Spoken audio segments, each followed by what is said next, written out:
What's going on, guys? Matt Olson here. In today's video, I'm going to be going over my buddy's 2017 Toyota Tundra. As you can see, it's got a lot done to it. I'm going to be going over a few of the modifications he's got done to it, as well as some of the features you may not have known about the truck. So we'll get right into it. Straight off the bat up front, he's got the Stage 3 Icon suspension lift kit. As you can see, he's got the Bilstein upper control arms. On my Stage 3 kit, I have the tubulars, as well as he has external reservoirs, which mine did not come with. Mine just comes with the coilover itself. Nonetheless, my kit's still very good. We'll stay up front here. He's got 17-inch method wheels, as well as some Toyo Open Country 35s. I know he's had quite a few problems with them. Not the tires themselves, but getting them to fit. He has done the cab shop. As you can see, he's got a cab shop done to it, as well as he's done quite a few modifications to the front bumper over here to where it used to rub. He chopped that off, leaving it a little exposed, which is kind of a pain. But in order to get the 35s in there with the offset, you gotta do what you gotta do sometimes. So as we work our way up though, he's got XL 80s. These are massive light. On my truck, I have the Squadron Pros. He's got more lumens, obviously. He's got able to fit a bigger LED in there. As we work our way to the back of the truck, he's got 17s with 35-inch Toyos. With the Stage 3 kit for the Tundra, it comes with air bump stops in the rear, as well as 2.5-inch coilovers with an external reservoir just like mine. As we work our way into the bed, he's got quite a few things done back here as well. He's got a custom bed cage built by SDHQ.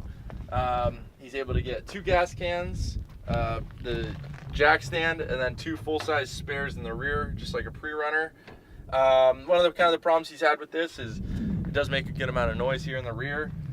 He's got a lot of metal on metal. The ratchets make noise, and the jack makes noise, so he's going to be having to modify that to make it so it's a little bit more convenient to drive. What he's going to have to do is add some foam to the jack in the back to make it so it's not making so much clanking noise in the back, especially off-roading. We were off-roading yesterday, and you could hear that making a bunch of noise. You know, all the pillars, everything's moving basically, which is kind of annoying. He's had a few complaints about that. But as we move to the back of the cab, maybe if you're looking to buy a 2017 Tundra or the new one, some of the things you may not know about it and some of the complaints is it has a 38-gallon tank.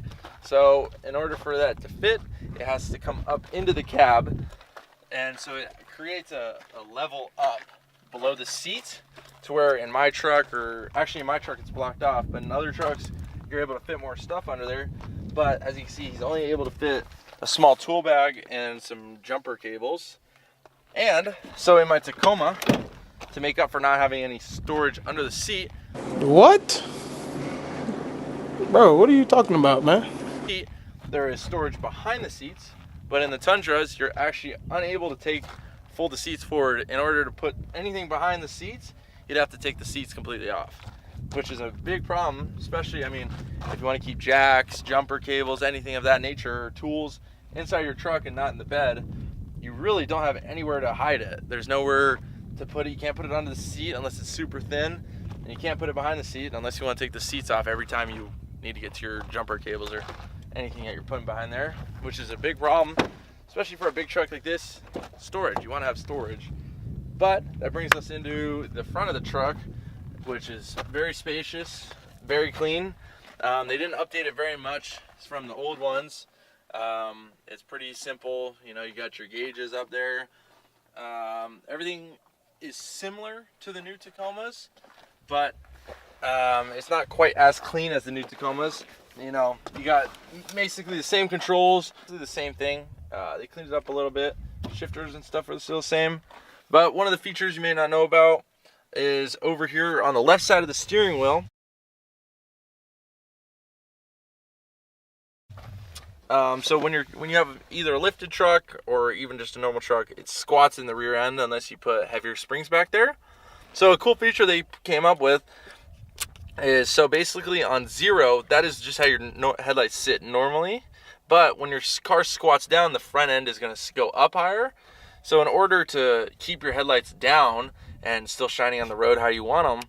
One would be, it basically lowers the headlight, and so that the bulb is facing more down instead of up. So then, for one, people don't think you have your brights on them all the time, and two, you can see the road a lot better. So it goes all the way up to 5. I don't know in comparison to how many inches or millimeters, I mean, that goes down. But nonetheless, that's a super cool feature. I mean, especially if you tow a lot and or have a lifted truck, you're able to lower your headlights so people don't think you have your brights on them all the time, which is nice, you know, so people aren't honking and giving you the bird 24/7. As well as you have your blind spot monitor over here. You can turn that on and off, and then you just have your mirrors and all that other good stuff. And then over here on the right side of the truck, you have your tow brake as well as the tow haul button, which basically gives you more low-end power for when you're towing, so you're not shooting the RPMs up as much. Traction control, parking sensors, and that's basically all the features that you really need. You know, the Tundra heads up hasn't really changed much over the years. It's pretty simple. You know, they haven't obviously had problems with it, so why change it? And that's really it, honestly. You got your 4-wheel drive as well on the right side, just like the Tacomas. And nonetheless, I mean, this is a super clean truck.